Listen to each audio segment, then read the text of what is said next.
গল্পে গল্পে রহস্য।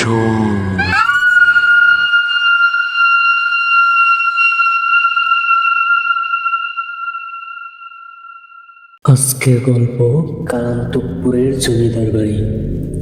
গ্রাজুয়েশন শেষে পাঁচ বন্ধু কি করবে বুঝে উঠতে পারছিল না। চাকরি করবে না ব্যবসা বাণিজ্য, কি করবে দ্বিধাদ্বন্দ্বে আছে। যাই হোক, তার আগে পরিচয় দিয়ে নেই। রিফাত রহস্যের প্রতি আগ্রহী। কোনো জায়গায় কোনো রকমের রহস্যের গন্ধ পেলে তা যেন তার জানার আগ্রহ যেন কিলবিল করে। আর আহমেদ সবসময় ভয় পায়। জিসান সব কিছুতে যুক্তি খোঁজে, তাকে এক কথায় যুক্তিবাদী বলতে পারি। আর মামুন, সে তো মজার মানুষ। আর সব ফ্রেন্ড সার্কেলে একজন তো দলনেতা থাকেই, সে হলো সাবিত। তারা শহরের ব্যস্ততা থেকে মুক্তি পেতে একটি পরিত্যক্ত গ্রামে যাওয়ার সিদ্ধান্ত নেয়। গ্রামটির নাম কালান্তপুর। লোকমুখে শোনা যায় গ্রামে এক সময় দুঃসাহসী জমিদার বাস করতেন। জমিদার ছিল অত্যন্ত নিষ্ঠুর এবং তার অমানবিক শাসনের কারণে গ্রামবাসী একে একে নিখোঁজ হতে থাকে। জমিদার নিজেই এক সময় রহস্যজনকভাবে গ্রাম থেকে অদৃশ্য হয়ে যায়। এরপর থেকেই গ্রামটি শাপিত বলে পরিচিত হয়ে ওঠে। তো সাদিত বলল, চল আমরা কাল সবাই রওনা দেই। রিফা একলা দিয়ে বলে উঠল, চল চল। জিসান, বললেই হলো নাকি? যাওয়ার জন্য তো সময় দরকার, বাসা থেকে অনুমতি নেওয়া দরকার। বাসায় যদি যাওয়ার অনুমতি না দেয় তখন? মামুন, যা যা, তুই বাসায় গিয়ে মেয়েদের মতো লুকিয়ে থাক। আর এই বিতু, তুই কিছু বলিস না কেন? আহমেদ, না না, আমরা পরিত্যক্ত গ্রামে গিয়ে কি করব? অন্য কোনো মজার জায়গায় চল। মামুন, আসছে বিতুর ডিম। সাদিত, তোরা থাম তো, আমাদের গ্র্যাজুয়েশন শেষ, এখন কিছুদিন নিজেদের সময় দিই। আমি বলছি কালকে যাব, কালকে সবার যেতে হবে। আর এই বিদ্যুৎ দিন আমরা সবাই তো থাকবো একসাথে, ভয় কিসের? আরে জিসান, এখন গিয়ে ব্যাগটা গুছিয়ে রাখবি, কালকে সকাল 9টায় আমরা রওনা দিব। তো কালকে সকাল সকাল সবাই রওনা দিল। নির্জন গ্রাম। গ্রামে ঢোকার একটা ছোট রাস্তা আছে। ওই রাস্তার পাশে একটা কুঠির আছে। কুঠিরে একজন খুনখুনে বৃদ্ধ মহিলা বাস করে, গ্রামে একমাত্র এক জীবিত বাসিন্দা। এই বৃদ্ধ মহিলার সঙ্গে দেখা করলো পাঁচ বন্ধু। তিনি তাদেরকে এই গ্রামে না যাওয়ার জন্য সাবধান করেন এবং বলেন, ওখানে গেলে তোমরা আর ফিরে আসতে পারবে না। কিন্তু তারা কেউই উপেক্ষা করলো না, সবাই হেসে উড়িয়ে দিল। মামুন তো আগেই মজার মানুষ বলেছিলাম। যাই হোক, গ্রামের মধ্যে ঢুকলো। গ্রামের মধ্যে ঢোকার সাথে সাথেই কেমন জানি একটা বাতাস বয়ে গেল। মনে হলো কে জানি গ্রামের ভিতরে নিয়ে যাচ্ছে, অর্থাৎ তাদেরকে কে জানি টানছে। গ্রামের মধ্যে কোনো মানুষজন নাই, কোনো পশু পাখির ডাক নয়, একদম নির্জন। কোনো পাতা পড়ার টু শব্দ পাওয়া যাচ্ছে না। আহমেদ, আমরা এই অন্ধকার শুনশান জায়গায় এসে কি আর করবো? চল অন্য কোথাও যাই। মামুন, সাদের যদি কেউ শুধু শুধু ভয় পায় তাহলে তাকে এই গ্রামে রেখে যাব। তুই কিন্তু আমাকে কেউ মানা করতে পারবি না।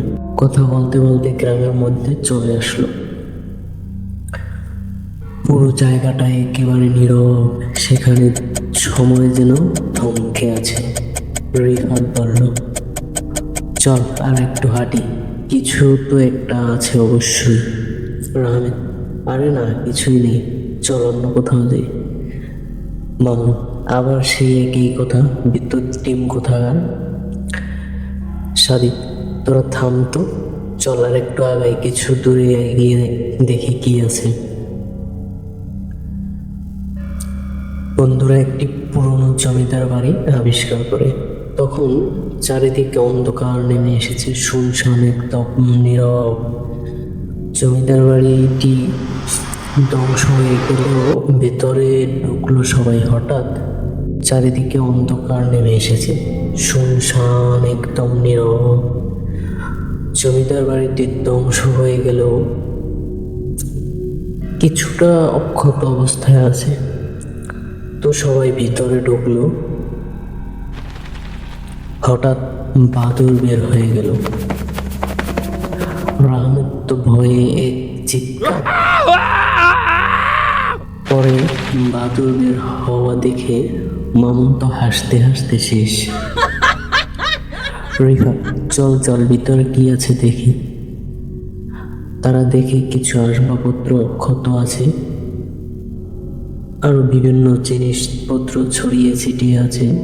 পুরনো ভাঙা ঘর, ভাঙা জমিদার বাড়ি, তো বুঝতেই পারছেন।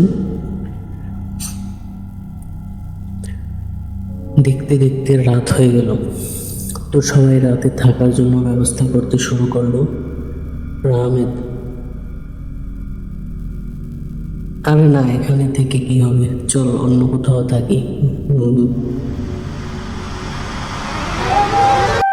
তো রাহমেদ তো কিছুতেই থাকতে চায় না। মামুন বলল, আমরা সবাই থাকবো, তোমার যদি ভালো না লাগে তুমি যাও। জিসান বলল, শুধু শুধু ওর সাথে ওরকম করিস কেন, জানো সেই তো একটু ভয় পায়। যাই হোক, রাতে তারা খেতে বসলো এবং মজা করতে থাকে। তারা জমিদার বাড়ির ভুতুড়ে গল্প নিয়ে হাসাহাসি শুরু করে। এক পর্যায়ে একটি গোপন কক্ষে ঢুকে একটি পুরনো ডায়েরি খুঁজে পায়।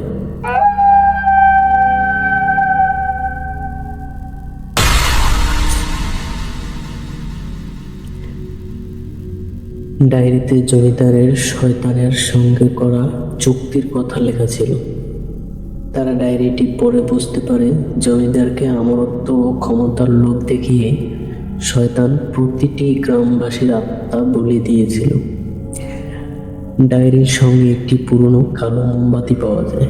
রিফাত মজা করে মোমবাতিটি জ্বালিয়ে দেয়। মোমবাতি জ্বালানোর পরপরই শুরু হলো অদ্ভুত ঘটনা। প্রথমে দেওয়াল থেকে ফিস ফিস আওয়াজ আসতে শুরু করে। এই রিফাত, এই জিসান, তোরা ওখানে কি করতেছিস? আয় এদিকে আয়, কাছে আয়।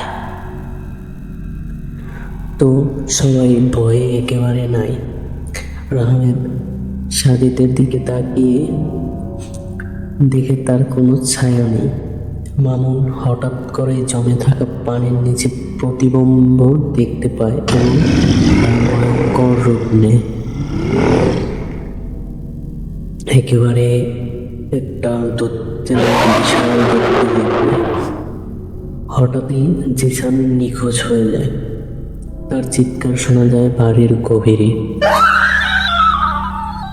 তো সবাই মিলে তাকে খুঁজতে গিয়ে বাড়ির নিচে লুকানো একটি অন্ধকার কক্ষে যায়।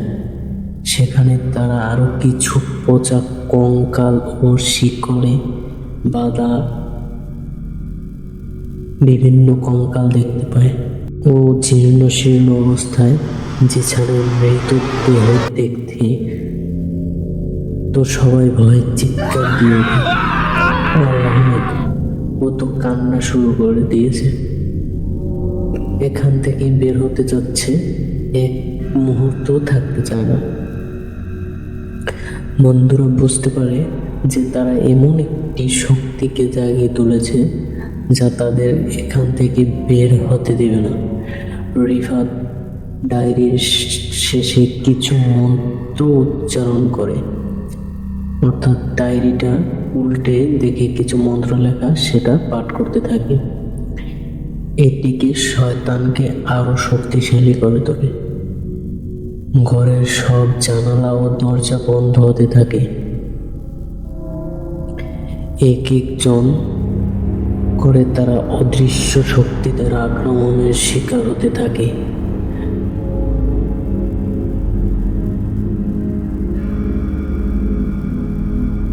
বেঁচে থাকা 4 বন্ধু সিদ্ধান্ত নেয় মোমবাতিটি নিভিয়ে ফেলবে, কিন্তু তারা যখন তা করতে যায়, জমিদারের প্রেতাত্মা তাদের বাধা দেয় যাতে মোমবাতিটি না নিভাতে পারে।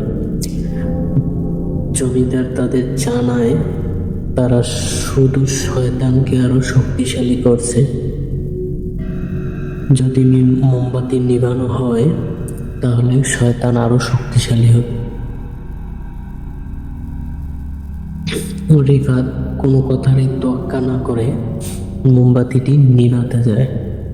শেষ মুহূর্তে রিফাত তার নিজের প্রাণ বিসর্জন দিয়ে মোমবাতিটি নিভিয়ে ফেলে। হঠাৎ করে ভোর হয়ে যায় এবং জমিদার বাড়ি আবার নীরব হয়ে যায়। সাদিদ, মামুন ও আহমেদ জীবিত অবস্থায় গ্রাম থেকে বেরিয়ে আসে, কিন্তু তারা দেখতে পায় কারোরই ছায়া নেই। তারা বুঝতে পারে তারা এখনো শয়তানের চক্রে আটকে আছে। তারা তিনজনেই খুব ক্লান্ত, তাদের চেহারা জীর্ণ শীর্ণ, মনে হয় অন্যের চেহারা প্রলেপ। চুল এলোমেলো, দেহ ক্লান্ত, একেবারে ঘুম ঘুম চোখে। পরে কোনো রকমে বাড়িতে গিয়ে পৌঁছায়, আর তারা পরের দিন কল্পনা করতে থাকে কোথায় ছিল। এটি স্বপ্নের মতো তাদের স্মৃতিতে গেঁথে রইল। আর এখনো ওই গ্রামটিকে অভিশাপ মুক্ত করা যায়নি। গ্রামের নাম শুনলে এখন অনেকে ভয়ে গলা শুকিয়ে যায়। তো বন্ধুরা, শেষ হলো আজকের ফার্স্ট গল্প। এখন আমরা দ্বিতীয় গল্পে চলে যাব, তো সঙ্গেই থাকুন।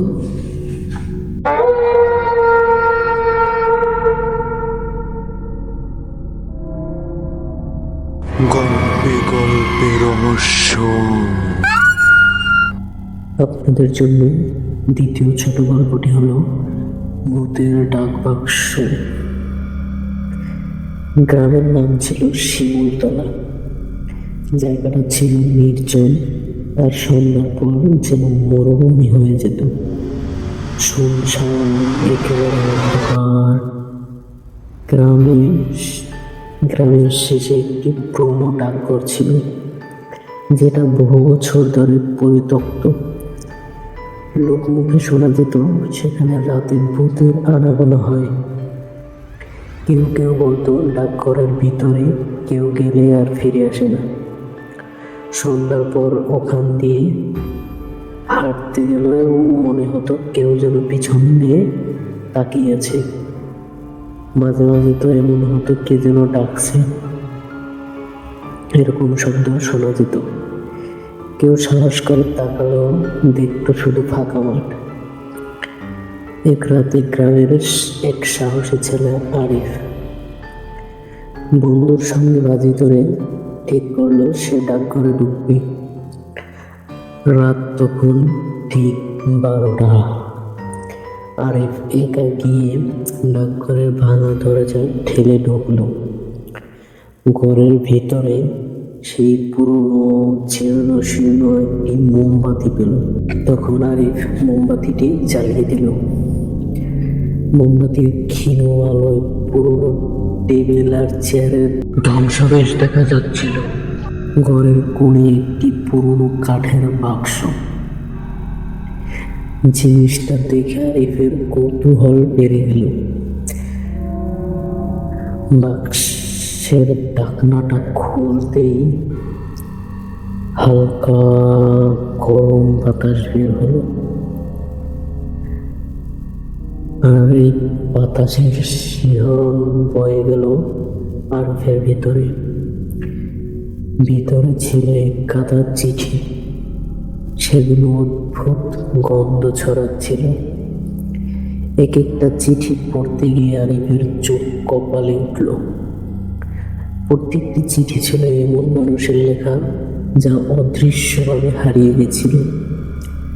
তারা সাহায্যের জন্য আর্তনাদ করছিল।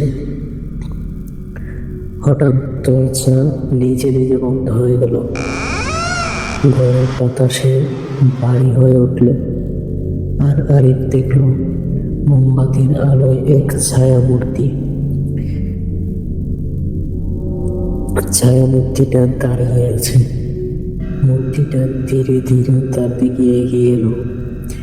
ভয়ে জমে যাওয়া আরিফ দেখল ছায়ার চোখ থেকে যেন আগুন বের হচ্ছে। মূর্তিটি ফিস ফিস করে বলতে লাগলো, আমার চিঠিগুলো কেউ কখনো পড়েনি, তুমি পড়েছ, তাই তুমি আমার কাছে আজ থেকে বন্দি থাকবে। আরিফ একেবারে শক্ত হয়ে গেল। আরিফ চিৎকার করতে চাইল, কিন্তু মুখ থেকে একটা শব্দ বের হলো না। গলার স্বর যেন কে যেন চেপে ধরছিল। কিছুক্ষণ পর সেই মূর্তিটি আরিফকে একটা চিঠির মধ্যে বন্দি করলো। পরে একেবারে শুনশান হয়ে গেল। আরিফের আত্মচিৎকার আর কেউ শুনতে পেল না। পরদিন সকালে গ্রামের লোকজন ডাকঘরের সামনে আরিফের বন্ধুর চিৎকার শুনে ছুটে আসে। তারা ডাকঘরের ভিতরে ঢুকে দেখে আরিফ নেই, কিন্তু কাঠের বাক্সটা বন্ধ অবস্থায় রাখা। কেউ সেই কাঠের বাক্সটা আর খোলার সাহস করেনি। তবে গ্রামের লোকেরা এখনো বিশ্বাস করে আরিফ এখনো সেই চিঠিগুলোর মধ্যে বন্দি আছে। আরিফ শুধু মুক্তির অপেক্ষায় আছে। তো বন্ধুরা, শেষ হলো আজকের দ্বিতীয় গল্প, ভূতের ডাকঘর। আর একটা ছোট্ট গল্প আছে, তো সঙ্গেই থাকুন আমাদের। তো বন্ধুরা, শেষ হলো আজকের দ্বিতীয় গল্প। এখন শুরু হবে তৃতীয় ছোট গল্প, ছায়াঘরের কাহিনী। তো সঙ্গেই থাকুন।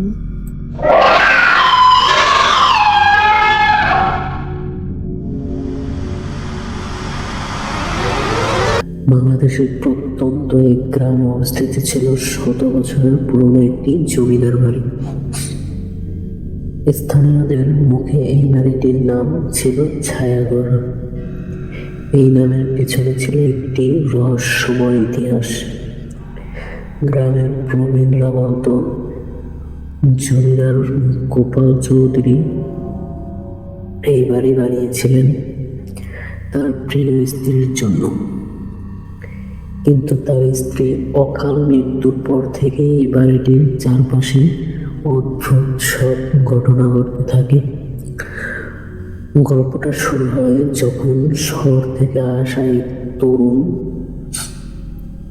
রাশেদ তার বন্ধুদের নিয়ে এই বাড়ি ভ্রমণে আসে। তাদের লক্ষ্য ছিল অ্যাডভেঞ্চার করা এবং রাতভর ভয়ঙ্কর অভিজ্ঞতা উপভোগ করা। গ্রামের মানুষের তাদের অনেক সতর্ক করেছিল, কিন্তু তারা তা পাত্তা দেয়নি। বিকেলে গড়িয়ে সন্ধ্যা এবারের পরিবেশ আরো গা ছমছম হয়ে ওঠে। দেয়ালের ফাটল আর চমন ধরা লোহার দরজাগুলো যেন নিঃশব্দে কেঁদে উঠেছিল। তারা মশাল জ্বালিয়ে মূল ফটক দরজা খুলে আস্তে আস্তে ভেতরে প্রবেশ করে। বাড়ির ভেতর ঢুকেই তারা অদ্ভুত ঠান্ডা অনুভব করল, যেন শীতল বাতাস কাঁপন ধরিয়ে দিচ্ছে। তাদের মধ্যে রাহাত ছিল সবচেয়ে সাহসী। সে হাসতে হাসতে বলল, এখানে তো কিছুই নেই, গ্রামবাসীর অযথা ভয় পায়। ঠিক তখনই একটা মৃদু শীতল বাতাস তার পাশ দিয়ে চলে গেল। সে যেন ফিস ফিস করে বলল, চলে যাও, এখান থেকে চলে যাও। রাত হেসে উঠল, এটা তো দারুণ ইফেক্ট, মনে হচ্ছে আমরা সত্যিই ভূতের বাড়ি এসেছি। রাত তখন 12টা। রাত 12টা বাজতেই অদ্ভুত সব ঘটনা ঘটতে শুরু করলো।